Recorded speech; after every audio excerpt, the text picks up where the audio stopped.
તો મિત્રો આજે બનાવવાની છે ફરફર। તો વ્લોગ બનાવવાનો દિવસ છે આજે ચોથો। તો બધા કેમ છો? આશા રાખું છું બધા ખુશ જ છો। તો મિત્રો કરી નાખ્યું ટુરુરુરુરુ।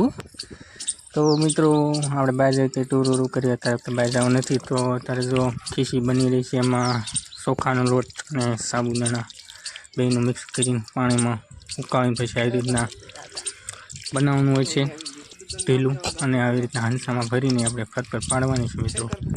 તો મને જો બ્લોગમાં અને ચેનલમાં ન હોય તો સબસ્ક્રાઈબ કરી દેજો, લાઈક કરજો, ફોલો કરજો અને કમેન્ટ કરજો। તો જો મિત્રો આપણે પાડી રહી છે ફરફર, આવી રીતના પાડવાનું હોય છે। તો આવા બ્લોગ જોવા લાઈક શેર સબસ્ક્રાઈબ કરતા રહીશ। તો મિત્રો હવે ફરફર વળી ગઈ છે, તો હવે ટેસ્ટ કરીએ કેવી બની છે મિત્રો। તો જો હંસો કાઢી રહ્યા છે અને આપણે હવે ટેસ્ટ કરીએ મિત્રો કે ખારી છે કે મીઠી। બહુ મસ્ત બની છે, એકદમ માપસર છે। તો આવા જ વિડીયો જોવા લાઈક શેર સબસ્ક્રાઈબ કરજો। મળશું નવા વ્લોગમાં, તબ તક કે લીએ જય મહાકાળ।